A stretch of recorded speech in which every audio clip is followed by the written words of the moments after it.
రాగానే అదుపులోకి తీసుకున్నామని అన్నారు. మాజీ సీఎం జగన్ వైఖరి వల్లే ఎన్నికల్లో వైసీపీ ఘోరంగా ఓడిపోయిందని టీడీపీ నేత వర్లరామయ్య విమర్శించారు. జగన్ చేసిన అరాచకాలే ఆ పార్టీని నాశనం చేశాయని చెప్పారు. బట్టలను నొక్కినంత మాత్రాన మీరు చేసిన నేరాలు జరాలు మర్చిపోరు. ఆయన అంటారండి, పత్రికా సోదరులారా, నేను బట్టలు నొక్కాను, అవ్వ అక్కలు నాకు ఓటేయలేదు, నేను బట్టలు నొక్కితే ఓటేయాలా? నువ్వు చేసిన నేరాలు ఘోరాలు ఏమవుతాయి? వాళ్ళకి అర్థమవుతా? ఎవరికైతే మీరు బట్టలు నొక్కారో ఆ బట్టలను నొక్కిన అవ్వాతాతల ఇంటిలో వాళ్ళ బిడ్డలు ఉండరా? వారికి వాళ్ళ బిడ్డలు ఉండరా? వాళ్ళందరూ ఆలోచించరా? బట్టలు నొక్కటమే లక్ష్యంగా పెట్టుకున్న మీరు ఏ రకంగా మీరు చేసిన నేరాలు ఘోరాలు అందరి దృష్టిలో ఉండటం, వాళ్ళందరూ కూడా ఏకగ్రీవంగా మాకొద్దు ఈ జగన్ పరిపాలన మాకొద్దు అని ఒక నిర్ణయం తీసుకోవటం వల్ల మీకు ఈ రోజున ఇటువంటి చాలా అవమానకరమైన ఓటమి మీకు దక్కిందని చెప్పి కూడా నేను తెలియచేస్తున్నా. ఎన్నికల్లో ఇంత ఘోర పరాజయం పాలైనా కూడా మీరు మీ తప్పుల మీద ఆత్మవిమర్శ చేసుకోకుండా ఇతరులు దానికి కారణం అని చెప్పాలనుకోవటం, అది మీరు ఏముంటుందని మీకు మీరే ఒక ఆత్మ మీ దీన్ని మీరు నిందించుకుంటున్నారు. ఆ మాట నాకు రావటం లేదు. ఇకనైనా అర్థం చేసుకోండి, మీ ఓటమికి మీరే కారకులు, మీ వ్యవహార శైలి కారణం అని చెప్పి కూడా నేను తెలియజేస్తున్నాను. నేను ఆనాడు మీరు ముఖ్యమంత్రిగా ఉండగా స్థానిక ఎన్నికల వ్యవహారంలో ఏ రకంగా మీరు వ్యవహరించారు? ఆనాడు మాచర్లకు వెళ్ళిన బోండమ్మ బుద్ధ వెంకన్న మీద మీ వాళ్ళు ఐరన్ పైపులతోటి దాడి చేసినప్పుడు ఏమైంది? ఆ నేరం, ఆ ఘోరం మీకు అర్థం అవ్వలేదా?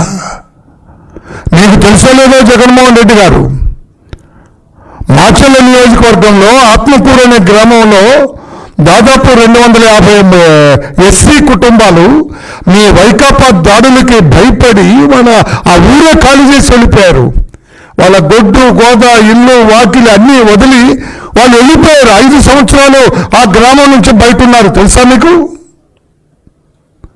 ఆనాడు ప్రతిపక్ష నేతగా ఉన్న మా అధినేత నారా చంద్రబాబు నాయుడు గారు వీళ్ళందరినీ కూడా తీసుకొని వారి గ్రామంలో దించాలని 2020లో ప్రయత్నం చేస్తే మీరేం చేశారు? ఆయన బయటకు రాకుండా గేటుకు తాళు పెట్టారు. చంద్రబాబు నాయుడు గారిని అడుగు కూడా బయట పెట్టించలేదు. ఆ రోజునే చంద్రబాబు నాయుడు గారు చెప్పారు, మిస్టర్ జగన్మోహన్ రెడ్డి, నా ఇంటి గేటుకు కడుతున్న ఈ తాళ్ళు భవిష్యత్తులో నీ అధికారానికి ఉరితాళ్ళుగా మారిపోతున్నాయని చెప్పారు. అదే నిన్న జరిగింది.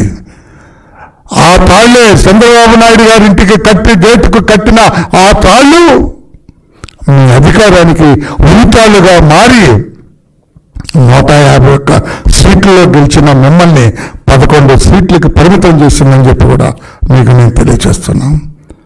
ఒక్కసారి ఆలోచన చేసుకోండి అని చెప్పి కూడా మీకు తెలియచేస్తున్నాను. నేను ఆత్మకూరు ఆ మాదిగ కులస్తులు ఇప్పుడు కూడా బయట ఉన్నారు.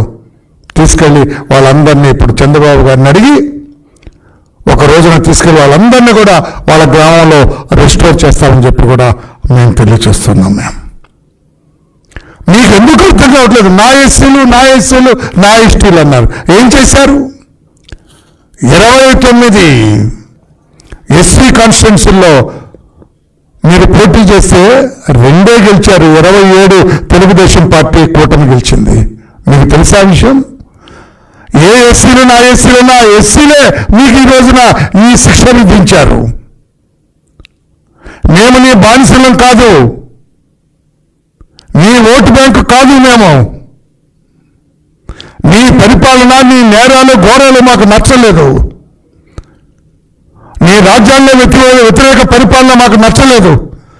నీ ప్రజా వ్యతిరేక పరిపాలన మాకు నచ్చలేదని చెప్పి వాళ్ళందరూ కూడా మిమ్మల్ని చీకొట్టిన వాస్తవాన్ని మీరు ఒకసారి గుర్తు చేసుకోండి అని చెప్పి కూడా జగన్మోహన్ రెడ్డి గారికి నేను తెలియజేస్తున్నాను. నేను 29 కాన్స్టిట్యున్సీల్లో కేవలం 2 గెలిచారు మీరు. అది కూడా మా వాళ్ళు చేసిన చిన్న పొరపాటు వల్ల మీరు గెలిచారు. 27 సీట్లలో తెలుగుదేశం పార్టీ కూటమి గెలిచిందని చెప్పి కూడా గుర్తు చేస్తున్నా. ఎస్సీలు నీ వెంట లేరు. ఎస్సీలందరూ కూడా ఈ రోజున చంద్రబాబు గారి నాయకత్వాన్ని బలపరిచారని చెప్పి కూడా మీకు గుర్తు చేస్తున్నారు జగన్మోహన్ రెడ్డి గారు. ఎస్పీలు 6 సీట్లు ఉంటే అందులో 2 మాత్రం మీరు గెలిచారు, 4 సీట్లు కూడా తెలుగుదేశం పార్టీ కూటమి గెలిచిందని చెప్పి కూడా నేను తెలియజేస్తున్నా. ఇక మీరు ఎవరిని నిందించడానికి లేదు, పరనిందం మానుకోండి అని చెప్పి కూడా నేను తెలియజేస్తున్నాను. ఇది సరైన విధానం కాదు అని చెప్పి కూడా నేను తెలియజేస్తున్నాను. ఎస్సీలు మీకు ఎందుకు ఓటేయాలండి? ఎస్సీలకు ఎంతో చేశాను అని చెప్పి నందనాచి మాటలు మాట్లాడుతున్నా మీరు. 7 పెట్టుకొని మాట్లాడు.